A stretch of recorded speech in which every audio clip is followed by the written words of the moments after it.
आज हम सीधे कुरुक्षेत्र के मैदान में उतरने वाले हैं। एक ऐसा ऐतिहासिक और सच कहूं तो बड़ा ही ड्रामेटिक पल जिसने दुनिया को दर पर जीत हासिल करने का एक बहुत ही गहरा लेसन दिया। चलिए इस पूरी चर्चा में गहराई से उतरते हैं और समझते हैं कि आखिर वहां हुआ क्या था जिसने आज तक लोगों का नजरिया बदला हुआ है। उस दृश्य की थोड़ी कल्पना कीजिए। आसमान में जोरों से शंखों की आवाज गूंज रही है। दो विशाल महान सेनाएं, कौरव और पांडव, बिल्कुल आमने सामने खड़ी हैं। ये कोई आम दिन नहीं था। एक ऐसा माहौल था जहां हवा में उस भयंकर टेंशन को लिटरली महसूस किया जा सकता था। और इन दोनों महान सेनाओं की ठीक बीच में खड़े थे दुनिया के सबसे बेहतरीन धनुर्धारी अर्जुन। अब लॉजिकली सोचिए, सबकी उम्मीद तो यही थी ना कि इस योद्धा के चेहरे पर बेहिसाब गुस्सा और कमाल की हिम्मत होगी। पर सच बताऊं तो हकीकत बिल्कुल उल्टी थी। उनकी आंखों में दर्द था और सामने देखकर उनके हाथ बुरी तरह कांप रहे थे।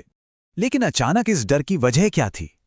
वजह ये थी कि अर्जुन के सामने कोई अनजान दुश्मन नहीं, बल्कि उनके बिल्कुल अपने लोग खड़े थे। उनके आदरणीय गुरु द्रोणाचार्य, पितामह भीष्म, उनके बचपन के दोस्त और कई सगे संबंधी। इन जानी पहचानी शक्लों को आमने सामने देखकर एक महान योद्धा का करेज पूरी तरह से टूट गया। उनका दिल सच में बैठ गया था। और दोस्तों, यहीं पर इस पूरी कहानी का सबसे बड़ा टर्निंग पॉइंट आता है। अर्जुन इस हद तक टूट चुके थे कि उन्होंने अपना वो मशहूर धनुष गांडीव वहीं जमीन पर रख दिया और श्री कृष्ण से सीधे बोले, मैं ये युद्ध नहीं लड़ सकता। अपनों को मारकर मिली जीत का आखिर क्या फायदा?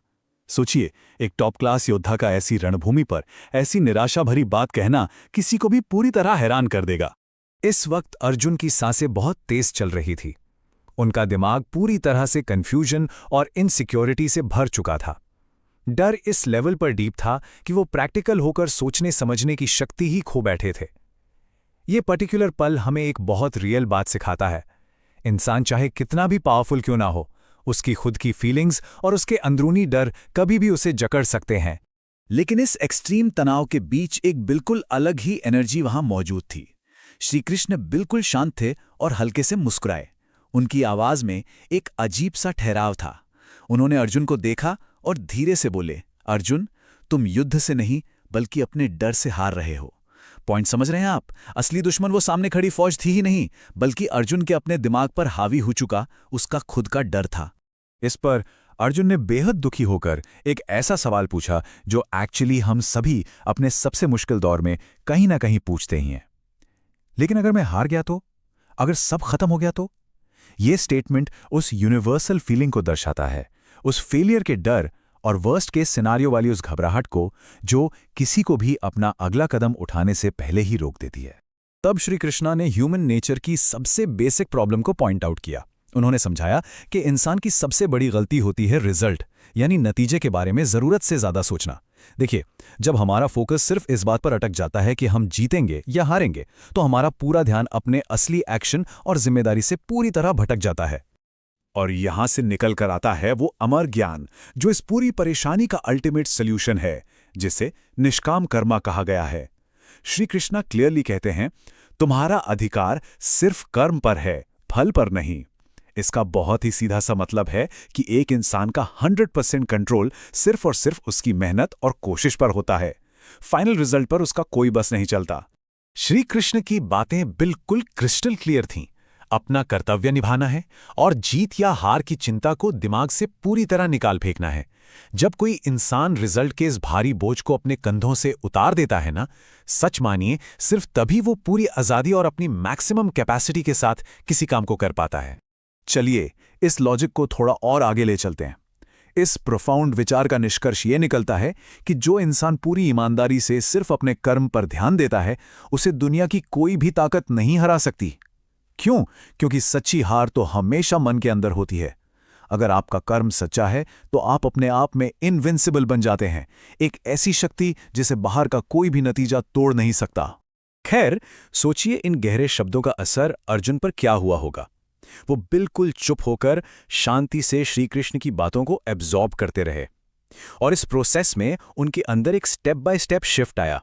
पहले उन्होंने उस ज्ञान को सुना, फिर उनके अंदर की सारी एंग्जाइटी और डर धीरे धीरे मेल्ट होने लगा। उन्हें आखिरकार समझ आ गया कि उनका रोल सिर्फ युद्ध लड़ना है, रिजल्ट्स को कंट्रोल करना नहीं। और फाइनल नतीजा क्या हुआ? उन्होंने अपना गांडीव धनुष पूरे विश्वास के साथ वापस उठा लिया। अर्जुन के इस जबरदस्त ट्रांसफॉर्मेशन पर ध्यान दीजिए। कुछ देर पहले जो अनबीटेबल योद्धा डाउट्स और फियर से कांप रहा था, इस विजडम के मिलते ही अब वो एकदम प्योर कॉन्फिडेंस के साथ खड़ा था। उनके चेहरे पर डर का अब कोई नामोनिशान नहीं था। अब उनका फोकस सोलली अपने एक्शन पर था। यही कर्तव्यनिष्ठा अब उनकी सबसे बड़ी ताकत बन चुकी थी। ये सदियों पुराना युद्ध क्षेत्र का कॉन्सेप्ट आज की हमारी मॉडर्न फास्ट पेस लाइफ में भी एग्जैक्टली वैसे ही फिट बैठता है। भगवद गीता का एक ही सीधा प्रैक्टिकल मैसेज है, फ्यूचर की टेंशन मत लो, बस अपना बेस्ट दो।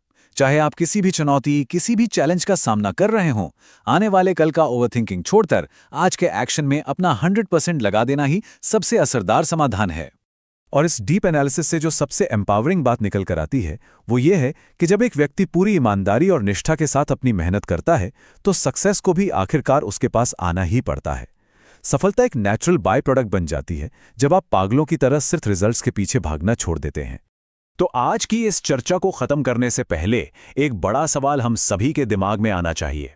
सोचकर देखिए, क्या होगा अगर इंसान आगे आने वाले रिजल्ट के टेंशन लेना पूरी तरह से बंद कर दे और अपना टोटल अनडिवाइडेड अटेंशन सिर्फ और सिर्फ आज अपना सबसे बेहतरीन प्रदर्शन देने पर लगाए। शायद तब उस पैरालाइजिंग डर की जगह एक कमाल का हौसला और एब्सोल्यूट क्लैरिटी ले लेगी। इसे जरूर सोचिएगा। इस खास विश्लेषण में हमारे साथ जुड़े रहने के लिए बहुत बहुत शुक्रिया।